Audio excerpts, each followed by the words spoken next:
Very beautiful Islamic greeting. Assalamu alaikum wa rahmatullahi wa barakatuh. May peace and divine blessings be upon all of you.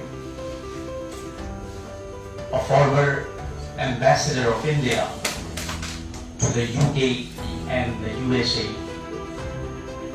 and a former permanent representative to United Nations headquarters in New York, who also happened to be an Indian ambassador to Saudi Arabia, once told me that he heard an Arab authoritative scholar say the Holy Quran was revealed in Arabia, but it was best recited in Egypt, and it was best understood in India.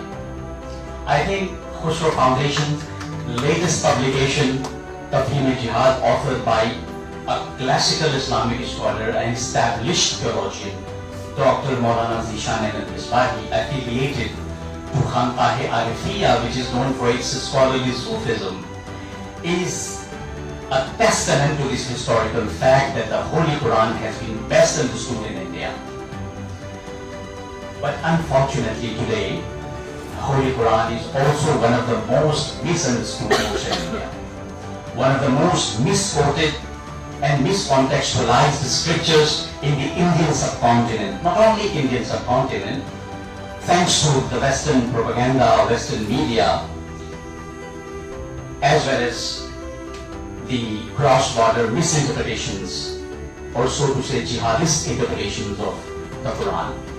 And most regrettably, the corpus of the Quran, which is most misunderstood, most misquoted and misconstrued, it consists of 26 verses of the Quran, so-called sword verses or the wartime verses, sometimes also referred to as militant verses. So before I come to the point and comment on the book, let me demystify and clarify the Quranic concept of jihad in a nutshell. First and foremost, jihad is not qital. Jihad, as Maulana Zishan Misbahi rightly pointed out, is to strive hard. Qital is warfare, yes, of course. Qital is killing. But neither jihad nor qital is terrorism. The term for terrorism is irhab, which is nowhere found or legitimized in the Holy Quran. And then jihad, the Quranic concept of jihad, a short term, which has deeper connotations, nuances, implications, deep meanings, several meanings, according to the Arab lexicographers, philologists, and linguists. I categorize the Quranic term of jihad in two broader generic senses: jihad fi sabilillah and jihad fillah. Jihad fi sabilillah is to strive hard in the path of God, and jihad fillah is to strive hard in pleasure of God. And both have the same ultimate goal: to achieve closeness, nearness with the divine, to achieve close personal relationship with the divine, and to attain salvation. In this context, I think almost all world scriptures are unanimous to preach this kind of jihad. Holy Bible says, fight and deny yourself.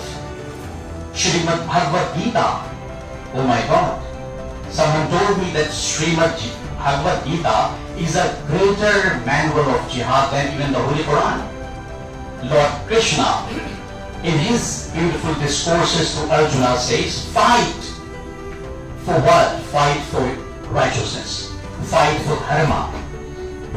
As Maulana Zishan Misbahi rightly pointed out, that jihad has three broader categories: Jihad-e-Akbar, Jihad-e-Asghar, Jihad-e-Saghir.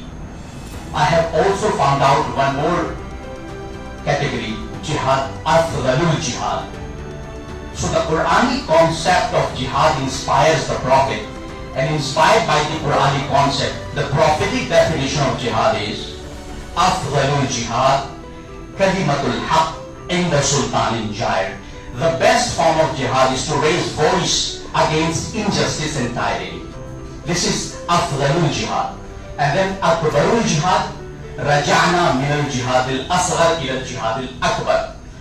Says the Prophet, we are returning from a lesser, smaller jihad during a battlefield to the greater jihad. And what is that greater jihad? To fight against your own self, your nafs, your propensities and your impulses of nafs, to tame your ego, to train your ego. Self-ego training. Ego training is the jihad akbar. Of course, self-defense is also jihad, but this is not the only jihad. We also have jihad bil ilm, striving hard by reasoning. Jihad bil qalam is striving hard for the truth by writing. Jihad bil lisan is striving hard by speaking for the truth and justice. Jihad bil mal is striving hard by way of wealth. And all these do not require a warfare, a night combat, raid, and even defensive jihad, as Maulana Zishan Misbahi rightly succinctly pointed out, is stipulated without killing non-combatants, women, children, priests or elderly people, without uprooting trees, without harming ecology, environment and animals. And all this, as Maulana Zishan Misbahi beautifully stated, requires a state. Remember, the Holy Prophet was not just a prophet, he was also a statesman. He was also a statesman. He commands his companions, Sahaba, who are not only Sahaba,